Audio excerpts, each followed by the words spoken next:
आणि मित्रांनो, एक सुशिक्षित शेतकरी याने हा रेशीम उद्योगचा या ठिकाणी व्यवसाय निवडला आहे. तर थोडक्यात या रेशीम उद्योगच्या व्यवसायासाठी विषयी आपण आता या व्हिडिओमध्ये त्यांच्याकडून थोडं मार्गदर्शन घेऊ. 17 मध्ये अच्छा त्यावेळेस मला शासनाकडून 3 लाख रुपये आलते, 3,20,000 रुपये. अच्छा, म्हणजे जवळपास तुमचा संपूर्ण शेडचा खर्च जो आहे तो शासनामार्फत या ठिकाणी तुम्हाला भेटला. जवळपास 70-80% तुम्हाला सबसिडी भेटली याचा अर्थ. साधारण कमीत कमी प्लॉट करायचा असेल तर आपल्याला तुती लागवडीसाठी किती क्षेत्र आवश्यक आहे? 1 एकर क्षेत्र भरपूर झालं आपल्याला. म्हणजे यांना दिवसातून किती वेळा खायला टाकावं लागतं? 2च वेळेस, सकाळी संध्याकाळी. दिवसातून फक्त 2 वेळेस. 30 दिवसामध्ये 2 क्विंटलचे कमीत कमी जरी भाव पकडला तरी 1,00,000 रुपये महिना हे आमचे मित्र या ठिकाणी कमवतात.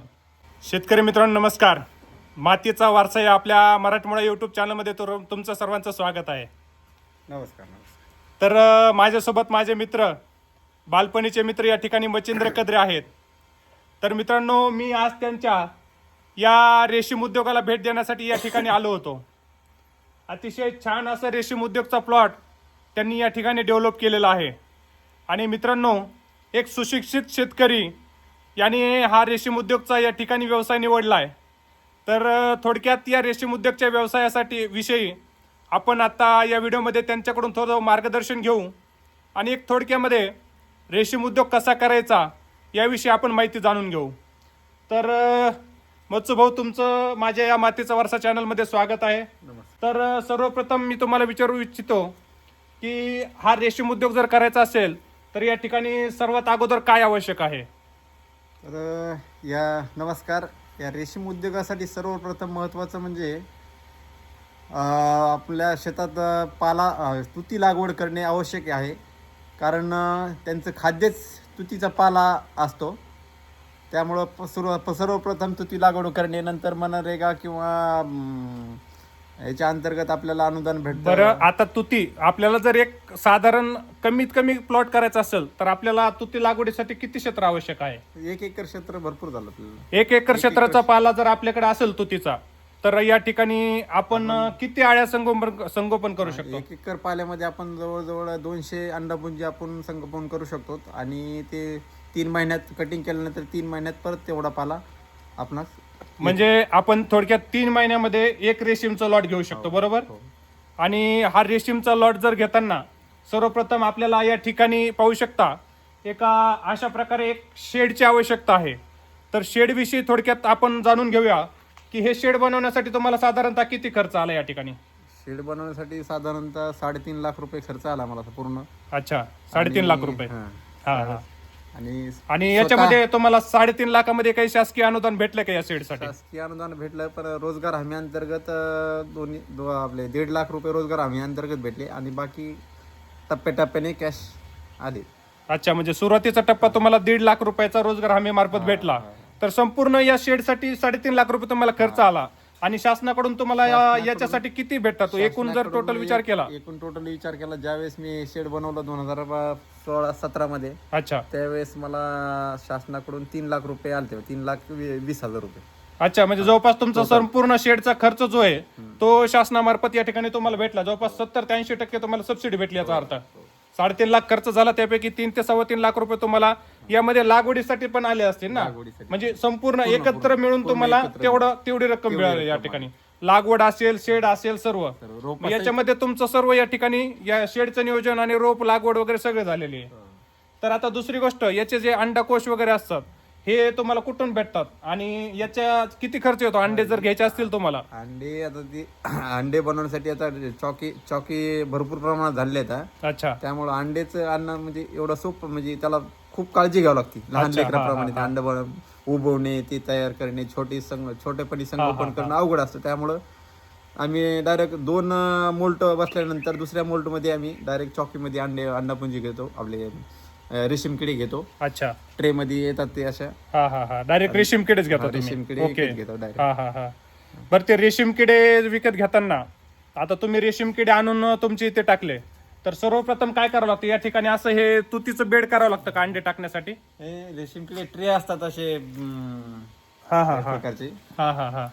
ते इथं दाखवायला ट्रे असतील, तुम्हाला ठीक आहे आहे ठीक ते. आहे. हा ट्रे मध्ये रेशीम किडे येतात. हा रेशन किडे येतात तिकडून. हा हा हा. ते आल्यानंतर एक पेपरवर असतात, ते पेपर आधी ते ट्रे मध्ये उचलायचं आणि आपले रेशीम किडे रेशीम रॅक जे असतात शेड मध्ये हा, हा. त्यावर ठेवायचं. सर्वप्रथम म्हणजे या ठिकाणी शेतामध्ये पाला कटिंग करायचा आणि त्यानंतर असा रॅक वरती पाला टाकल्यानंतर या ठिकाणी पाहू शकता, असा पाला टाकल्यानंतर जे छोटे छोटे रेशीमचे किडे असतात ते या ठिकाणी आणून या पाल्यावरती सोडून द्यायचे फक्त. आता हे याला 4 मोल्ट बसून 2 फिल्डिंग झालेल्या आहेत हा. अच्छा, ह्या किड्यांच्या म्हणजे ते आणले त्यावेळेस एकदम आणले छोट्या त्यावेळेस साईज मध्ये एकदम असतात, मुंग्याप्रमाणे मुंगीप्रमाणे. अच्छा, हा हा हा हा. म्हणजे त्यांचा आकार एकदम मुंगीसारखा असतो आणल्यावर. आणि नंतर हा पाला रेशीम याचा तुतीचा पाला खाऊन ते मोठे होतात. त्याच्यानंतर त्यांचे म्हणजे मोल्ट बसतात त्यांचे, म्हणजे मोल्ट म्हणजे झोपतात ते. हा, पहिला 3रा मोल्ट आमच्याकडे आल्यानंतर 3ऱ्या मोल्ट मध्ये 24 तास मोल्ट मध्ये राहतात. म्हणजे एकदम बेशुद्ध अवस्थेत म्हणायला हरकत नाही. आपण जसं झोपतो त्या प्रकारे झोपतात ते. Okay okay. काहीच हालचाल काही करत हा, नाही. हा. आणि ते 24 तासानंतर उठल्यानंतर परत 6 ते 7 वेळेस त्यांना पाला दिला. हा, हा. परत चौथा मोल्ट त्याला म्हणतात. हा, हा, चौथा मोल्ट मग चौथा मोल्ट असं 48 घंट्याचा मोल्ट असतो तो. अच्छा, चौथा लास्ट हा. हा, शेवटचा last, असेल ना तो? शेवटचा मोल्ट. हा हा हा. त्याच्यानंतर मग 4 मोल्टच असतात टोटल मिळून. आणि मग 48 तासानंतर उठल्यानंतर आता मी काल रात्री पहिला पाला दिला याला मोल्ट उठल्यानंतर. आणि आता हे सकाळचा 2रा झाला. अच्छा, हा हा हा. आता संध्याकाळी परत 3रा होईल. म्हणजे आता याला पाला जो द्यायचा आहे तो आपण रोज पाला कटिंग करून द्यायचा आहे का कसा द्यायचा आहे? रोज आपल्या विळ्याने कापूनच द्यायचं. वेळाने कापायचा रोज आणि बेडवरती टाकायचा. म्हणजे यांना दिवसातून किती वेळा खायला टाकावं लागतं? 2च वेळेस, सकाळी संध्याकाळी. दिवसातून फक्त 2 वेळेस. आणि साधारणतः याला शेतातून पाला कापणी करून या बेड पर्यंत टाकेपर्यंत किती वेळ लागतो? सकाळी जर काम करत असाल तुम्ही? सकाळी आता मानसीप्रमाणे जसं जसं वाढत जाईल तसं जास्त वेळ लागतो. अच्छा, म्हणजे साधारणतः सकाळी 2 तास लागतात. सकाळी 2 तास आणि संध्याकाळी 2 तास. हो. अच्छा, म्हणजे असं एकूण दिवसातून तुम्ही 4 तास काम करता, बरोबर? 4 तास काम केल्यानंतर साधारणतः तुमचा हा लॉट आहे टाकल्यापासून किती महिन्यामध्ये तयार होतो? आता आम्ही जवळजवळ समजा 25 नाही वाटतंय. एक साधारण अंदाजे महिने सांगा, महिन्यामध्ये सांगा. अंदाजे 21 ते 22 दिवसात लॉट तयार होतो. आम्ही रेशीम किडे विकत घेतल्यापासून विकत घेतल्यापासून फक्त 22 दिवसामध्ये, म्हणजे 1 महिन्याच्या आत हा एक महिन्याच्या आत पूर्ण लॉट तयार होतो. पूर्ण लॉट तयार होतो. अरे वा. आणि एक 4-5 दिवस त्याला ठेवावं लागतं रेशीम कोश आल्यानंतर अच्छा ते बनवण्यासाठी. अच्छा. आणि मग नंतर मग 1 महिना धरून म्हणजे सरासरी 1 महिन्यामध्ये तुम्ही महिन्याच्या अंडे टाकल्यापासून 1 महिन्यामध्ये म्हणजे किडे आणल्यापासून आणल्यापासून 1 महिन्यामध्ये तुमचा हा संपूर्ण लॉट तयार होतो. पूर्ण लॉट तयार होतो. आणि या एका लॉट मार्केटला जातो. मार्केटला जातो 1 महिन्यामध्ये. अच्छा, भरपूर. अच्छा, छान. आणि 1 महिन्याच्या लॉट मध्ये साधारण तुम्हाला महिन्याला उत्पन्न म्हणजे थोडक्यात याची क्वांटिटी किती तयार होते? याची क्वांटिटी आता अंडापुंजीवर आपल्या राहतात. आपण जर 150 ते 150 200 अंडापुंजी जर आपण घेतले अच्छा, तर 200 अंडापुंजीला आपण 2 क्विंटल माल ऍव्हरेज पकडला, एकदम सरासरी 2 ढोबळ मालाने 2 क्विंटल आरामशीर निघतात. तसं तर जास्त पण निघतात. अच्छा, वातावरणानुसार वातावरण जर पोषक असेल आळ्यांना, या किड्यांना वातावरण जर पोषक असेल तर त्यावेळेस तुमचा साधारणतः 2 क्विंटल, कमीत कमी 2 क्विंटल आणि जास्तीत जास्त त्याच्यापेक्षा मग तुमच्या याच्यावरती डिपेंड आहे. आणि साधारणतः 1 एकर क्षेत्राच्या पाल्यामध्ये हा एवढं आपण संगोपन करू शकतो.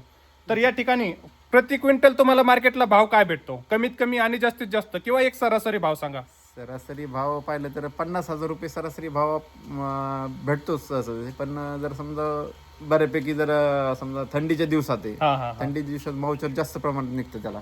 त्यामुळे भाव पण टाईट होतात. भाव चांगल्या प्रकारे भेटतात. 70 ते 80 पर्यंत बी भेटतात किंवा 85 बापरे. म्हणजे एक साधारणतः कमीत कमी जरी म्हटलं तरी 50,000 रुपये क्विंटलच्या खाली हा मार्केटला विकला, म्हणजे कमी भाव येत नाही. 50,000 प्रति क्विंटल तरी विकला जातो. आणि जास्तीत जास्त मग 70,000, 80,000, 85,000 असा मार्केटला भाव येतो. म्हणजे याचा अर्थ तुमचं 1 महिन्यामध्ये 2 क्विंटल या ठिकाणी उत्पन्न, 2 क्विंटल या ठिकाणी माल निघतो. आणि पाला सुरुवात झाल्यापासून 3 महिने पकडायचे. 3 महिने झाल्यावर म्हणजे पाला डेव्हलपमेंट व्हायला 2 महिने लागतात. अच्छा, मग आता कटिंग झाली, आता हा लॉट संपला तर तुम्ही परत 3 महिन्यांनी पाला आल्यानंतर लॉट टाकू शकता. आणि जर तुमच्याकडे आणखीन एखाद्या एकर मध्ये क्षेत्र एक्स्ट्रा जर असेल, म्हणजे तुम्ही त्याच्या सायकल चालू ठेवली तर तुम्ही प्रति महिना याच्यामध्ये सुद्धा करू शकता, बरोबर? अच्छा, म्हणजे साधारणतः 1 महिन्यामध्ये या शेतकऱ्याला म्हणजे 21 दिवस प्लस ते मार्केटला जाईपर्यंत 30 दिवस, 30 दिवसामध्ये 2 क्विंटलचे कमीत कमी जरी भाव पकडला तरी 1,00,000 रुपये महिना हे आमचे मित्र या ठिकाणी कमवतात. हे एवढं उत्पन्न मित्रांनो त्याच्यामध्ये काय आहे, तुमचं सकाळी 2 तासाचं कष्ट, संध्याकाळी 2 तासाचं कष्ट आहे फक्त. एवढे घरातले माणसं जर करणार असतील ना, तर याला साधारण तुम्हाला खर्च किती येतो मला सांगा एकदा. खर्च देखील महत्वाचा आहे. तर स्वतः जर मला म्हणजे घरी करणारे माणसं असतील तर 21,000 पर्यंत खर्च पकडतो, म्हणजे पाल्याला कटिंग पासून तर मग पूर्ण मार्केटला माल जाईपर्यंत 20 हजारापर्यंत. घरचे माणसं किती, 2 जण माणसं भरपूर होत असे, 2 किंवा 3 जण, 3 ते 4 माणसं लागतात. 3 ते 4 माणसं. अच्छा, जशा जशा आळ्या मोठ्या होतील, किडे मोठे होतील, तसं तसं त्यांना अन्न जास्त लागतं. दुसरी फिडिंग टाकली ना आपण आतापर्यंत, मी चौथा बसेपर्यंत ते एकट्यानेच हँडल केलं पूर्ण. अच्छा, हा हा. नंतर चौथा बसल्यानंतर त्यावेळेस लेबर थोडं जास्त लागतं. किड्यांचा ज्यावेळेस या ठिकाणी आकार मोठा होतो त्यावेळेस लेबर थोडं जास्त लागतं. परंतु आता जर असा विचार करायचा झाला, तुमचा साधारण 20,000 रुपये खर्च आणि तुमचं 1 लाख रुपयाचं उत्पन्न, मिनिमम भावामध्ये सांगतोय मित्रांनो, मिनिमम भाव जरी भेटला तरी 1 लाख रुपये उत्पन्न. याचा अर्थ हे सध्या आज जवळपास 80,000 रुपये महिन्याला या ठिकाणी कमवतात. 80,000 रुपये मित्रांनो, फक्त 2 तास काम करायचे, सकाळी 2 तास आणि संध्याकाळी 2 तास. तर जर भाव जास्त भेटला तर महिन्याला हे 1 लाख रुपयापेक्षा जास्त कमवतात थोडक्यात. आणि घरचे 2 माणसं आहेत, सकाळी आणि संध्याकाळी थोडं या ठिकाणी काम करायचं आहे. तर याची विक्री तुम्ही कुठं करता? विक्री आता बीडला मार्केट आहे आपल्या.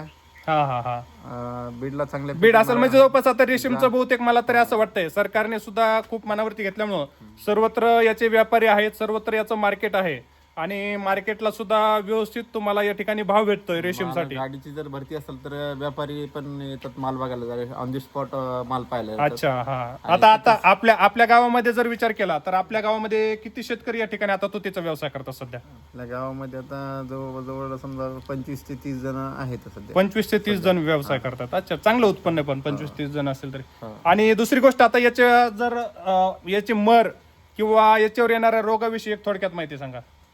चिमर आता याची शक्यतो वातावरण मेंटेन सगळ्यात महत्वाचं आहे याला. हा हा. वातावरण मेंटेन म्हणजे वातावरण कमीत कमी तापमानाचा विचार केला तर समजा 30 ते 32च्या आतच समजा टेम्परेचर मेंटेन ठेवावं लागतं. अच्छा, 30 ते 32 डिग्री सेल्सिअसच्या आतमध्ये.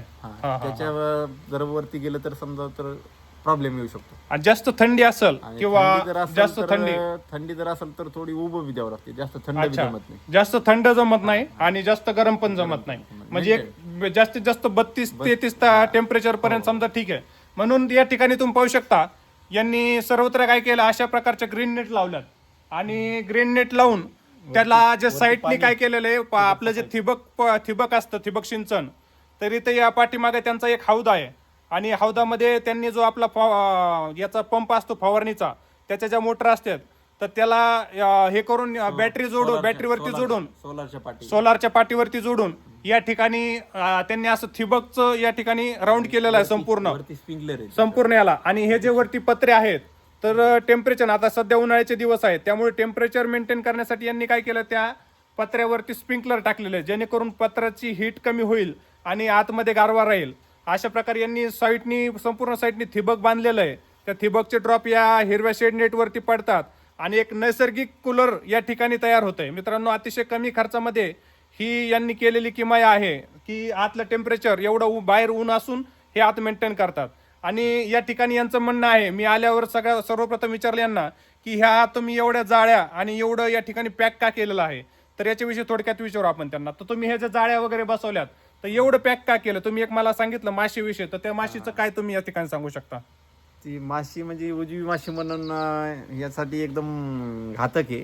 अच्छा. तर ती उजवी माशी अशी आहे की ती त्यांना 5 किलोमीटर अंतरावरून ते वासानी शेडवर, आपल्या शेडच्या भोवती गिरट्या घालते. अच्छा. आणि आपण जर पूर्ण असं मोकळं ठेवलं तर ते त्यांना पूर्ण आले तसेच आतमध्ये येऊ शकतात. आणि त्यांना अडवण्यासाठी ही मच्छर जाळी साईडनी पूर्ण वरती. अच्छा. आपलं जवळपास म्हणजे 28 बाय 60चं सेड आहे पूर्ण. ते पूर्ण सेडला पूर्ण राऊंड मारून मच्छर जाळीची पूर्ण पॅक केलेली आहे. अशा प्रकारे मच्छर जाळी टाकलेली त्यांनी. अशी ही मच्छर जाळी ऍक्च्युअली, ही मच्छर जाळीमुळे काय होतंय, ती जी माशी आहे आतमध्ये येत नाही. आणि यांचं म्हणणं असं आहे, ती माशी जर आतमध्ये आली तर या ठिकाणी ती जवळपास बऱ्याचशा 400 ते एक माशी 400 ते 500 आळ्यांना या ठिकाणी डंक करून त्या आळ्यांना मृत्यू करू शकते. यामुळे मित्रांनो लगेच मृत्यू होत नाही त्यांचा.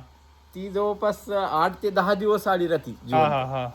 आणि ती माशी डंक मारल्याने ती ती म्हणजे प्रजनन करते, ती माशी म्हणजे प्रजनन करते त्यात आळीमध्ये. अच्छा. हा हा आणि ते मग ते काय होतं, ते 8 ते 10 दिवसांनी त्याचा कालावधी झाल्यानंतर ती आळी फुटून ते अंड बाहेर निघतं, हा हा हा माशीचं. ते माशीचं. हा हा हा आणि मग ते सुप्त अवस्थेत अगोदर चालतं ते. हा हा हा आणि नंतर ते साईटला म्हणजे आडुंगी जाऊन किंवा साईटला जाऊन असं सुप्त अवस्थेत होतं. हा हा हा आणि त्याच्यातून परत 8-10 दिवसांनी परत ती माशी तयार होते त्या अच्छा. अंड्यातून. हा हा हा म्हणजे ह्याची प्रजनन काला चालू मग असते. त्याच्यासाठी तुम्ही हे संपूर्ण व्यवस्थित पॅक करून घेतलेलं आहे. या तुतीच्या झाडाला पाण्याचं कसं आहे, पाणी किती लागतं? पाणी हे तुती म्हणजे एक बेश्रमासारखं काम आहे. अच्छा, म्हणजे जे आपल्या याच्यामध्ये बेसराम असतं, किती दिवस पाणी बेसरामासारखं. नसलं तरी तिला काही होत नाही. पण आपल्याला जर समजा आपलं शेड चालू ठेवायचं असेल तर बऱ्यापैकी पाणी लागतं. अच्छा. जेवढं पाणी असेल तेवढं. पाणी आता याला ड्रिप पद्धतीने पाणी दिलं तरी चालतं ना? ड्रिप पद्धतीने चालतं आणि मोकळं पण चालतं. मोकळं आणि ड्रिप पद्धतीने. पाणी जर अच्छा. भरपूर असेल तर मोकळं दिलेलं हा हा हा हा चांगलं. म्हणजे आणि जर प्रमाणात पाणी असेल तर ड्रिपनीच. पाणी जेवढं देऊ तेवढं तुमचं अन्न या ठिकाणी तजेलदार राहणार आहे. माझी आता 2 तास मोटर चालते. हा हा हा 2 तासावर माझं ड्रिप असल्यामुळे 2 तास मोटर तरी भागते सध्या. चला. अच्छा, छान माहिती सांगितलं तुम्ही. एकंदरीत तुमचं उत्पन्न हे समाधानकारक आणि खूप छान आहे. जे शेतकरी करू इच्छित असतील त्यांनी हा रेशीम उद्योगचा व्यवसाय नक्की करावा. तर चला, अतिशय छान माहिती तुम्ही या ठिकाणी सांगितली. सर्व शेतकरी मित्रांना या माहितीचा नक्कीच फायदा होईल. आणि जर तुम्ही रेशीम उद्योग करू इच्छित असाल आणि तुम्हाला जर त्याविषयी काही शंका असतील तर तुम्ही मला या व्हिडिओच्या कमेंट बॉक्समध्ये त्या शंका विचारू शकता. मी यांना विचारून त्या शंकाचं तुमचं नक्कीच निरसन करेल. आणि हा रेशीम उद्योगचा व्यवसाय खरोखर युवा शेतकरी असतील किंवा सर्व शेतकऱ्यांनी ज्याच्याकडे 1-2 एकर जमीन आहे त्यांनी हा व्यवसाय करावा या ठिकाणी. आणि अशाच माहितीपूरक व्हिडिओसाठी आत्ताच आपल्या या मातीचा वारसा चॅनलला सबस्क्राईब करून घ्या मित्रांनो. चला, भेटूया आणखी एका अशा नवीन व्हिडिओमध्ये. रेशीम उद्योगाविषयी काही शंका असतील तर मला कमेंट नक्की करा. जय जवान जय किसान.